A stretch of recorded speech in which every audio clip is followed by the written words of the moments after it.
प्यारे छात्र छात्राओं, कल की कक्षा में हम लोग इकोनॉमिक्स चालू किए थे, जिसमें हम लोग विश्व के आधार पर अर्थव्यवस्था को 3 भाग में बांटे थे। एक पूंजीवादी, दूसरा समाजवादी और तीसरा मिश्रितवादी। और संरचना के आधार पर भी संयोग से कितना था? 3।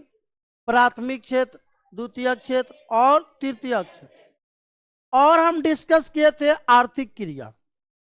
आर्थिक क्रिया जिनसे हमें क्या प्राप्त होती है, ये सब चीज याद रखना। प्राथमिक क्षेत्र किसे कहते हैं? कृषि क्षेत्र को। कृषि क्षेत्र को क्या कहते हैं? प्राथमिक क्षेत्र। उसके बाद हम लोग देखे थे द्वितीयक क्षेत्र। द्वितीयक क्षेत्र माने औद्योगिक क्षेत्र। द्वितीयक क्षेत्र मतलब औद्योगिक क्षेत्र को हम लोग क्या कहेंगे? द्वितीयक क्षेत्र। और तृतीयक क्षेत्र मतलब सेवा क्षेत्र। सेवा क्षेत्र को क्या कहेंगे? उसके बाद इधर में आए थे, विश्व में आज अर्थव्यवस्था कितने प्रकार से? 3। पूंजीवादी, समाजवादी और मिश्रितवादी। पूंजीवादी का मतलब हुआ संसाधन का स्वामित्व जो होता है निजी व्यक्ति के पास होता है, उसको क्या कहेंगे? पूंजीवादी। जिसका उदाहरण था अमेरिका, जापान और ऑस्ट्रेलिया। उसके बाद हम लोग देखे थे समाजवादी, जिसमें मतलब स्वामित्व का अधिकार किसके पास हो? सरकार के पास हो, उसको क्या कहेंगे? समाजवादी। जिसका उदाहरण था चीन और क्यूबा। और वैसा जिसमें दोनों के पास अधिकार हो, निजी व्यक्ति के पास भी कुछ हो और कुछ सरकार के पास भी हो, उसे कहते हैं मिश्रित वादी अर्थव्यवस्था, जिसका उदाहरण मुख्य रूप से था भारत। उसके बाद आगे हम लोग बढ़ेंगे। आगे प्यारे विद्यार्थी जी, हम लोग अर्थव्यवस्था की संरचना पर भी चर्चा कर लिए थे। प्राथमिक क्षेत्र, द्वितीयक क्षेत्र और तृतीयक क्षेत्र। प्राथमिक क्षेत्र का उदाहरण हम लोग को याद रखना, कृषि, पशुपालन, मछली पालन, जंगल से प्राप्त करके व्यवसाय करना भी क्या कहलाता है? प्राथमिक क्षेत्र। आगे ध्यान देंगे तो ये सब परिभाषा शायद हम लोग यहां से करेंगे। अर्थव्यवस्था के प्रकार को भी देख लिए थे। अर्थव्यवस्था आज विश्व में कितने प्रकार से हैं? कितने प्रकार के हैं विद्यार्थी जी? 3 प्रकार के। एक पूंजीवादी, दूसरा समाजवादी और तीसरा मिश्रितवादी। आज की कक्षा में हम लोग देखेंगे आर्थिक विकास का परिभाषा। किसका परिभाषा देखेंगे? आर्थिक विकास के परिभाषा। तो आर्थिक विकास का परिभाषा बहुत से अर्थशास्त्री अपने अपने शब्दों में दिए। ऐसा नहीं है कि फिक्स है, किसी का कुछ मानना था, लेकिन सभी का मतलब क्या होता है? एक ही होता है। देखिएगा, रोस्टोव के अनुसार क्या कहते हैं आर्थिक विकास के परिभाषा में? आर्थिक विकास एक और श्रम शक्ति में वृद्धि की दर तथा दूसरी ओर जनसंख्या में वृद्धि के बीच का क्या है? संबंध है।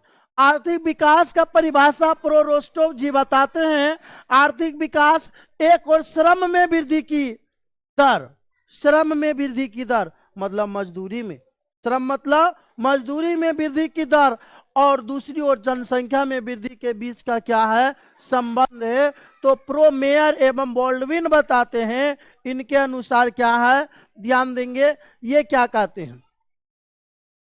ये कहते हैं विद्यार्थी जी कि आर्थिक विकास एक ऐसा प्रक्रिया है जिसके द्वारा दीर्घ काल में किसी अर्थव्यवस्था की वास्तविक राष्ट्रीय आय में क्या होती है? वृद्धि होती है। राष्ट्रीय आय किसे कहते हैं? राष्ट्रीय आय किसे कहते हैं? अब हम लोग इस टॉपिक को बढ़िया से समझेंगे विस्तार पूर्वक। ध्यान से देखिएगा, राष्ट्रीय आय क्या है? देश के कुल मतलब आय को क्या कहते हैं? राष्ट्रीय आय।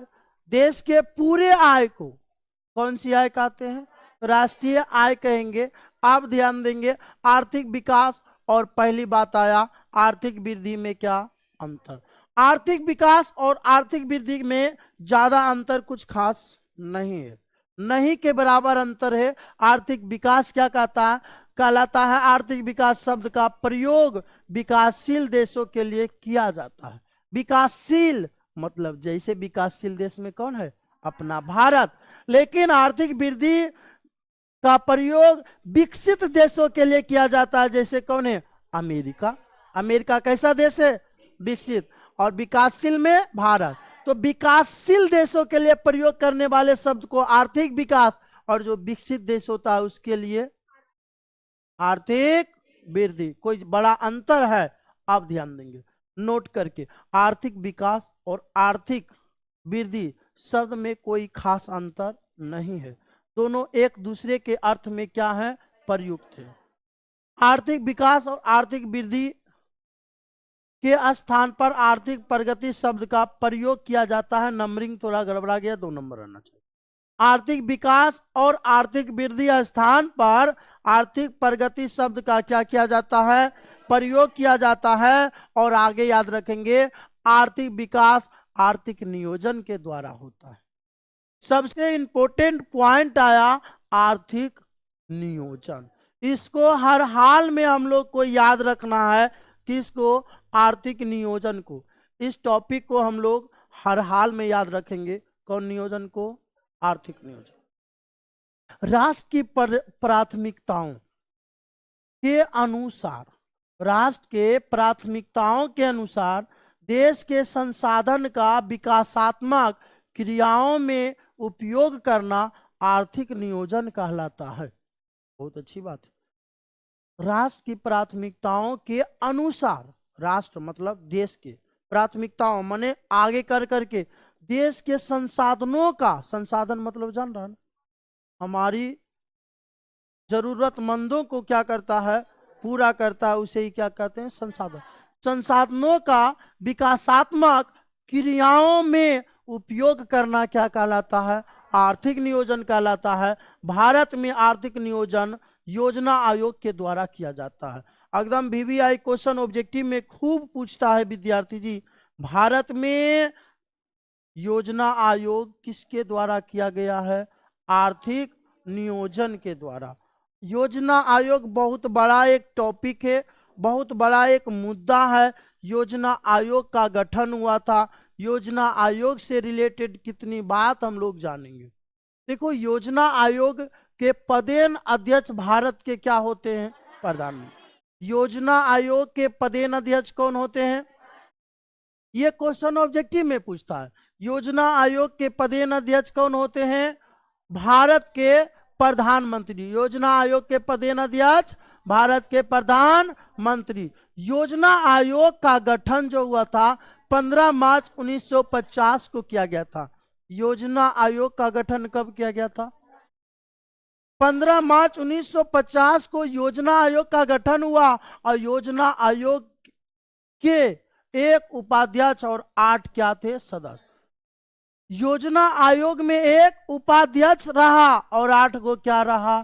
सदस्य रहा। 1 जनवरी 2015 को योजना आयोग का नाम बदलकर नीति आयोग कर दिया गया। अब योजना आयोग नहीं रहा, अब योजना के जगह पर क्या हो गया?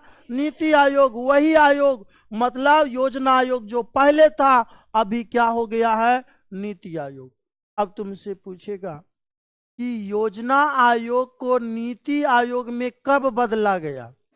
ऑब्जेक्टिव याद रखेंगे, डेट जरूरत नहीं है लेकिन वर्ष जरूरत है, 2015। योजना आयोग का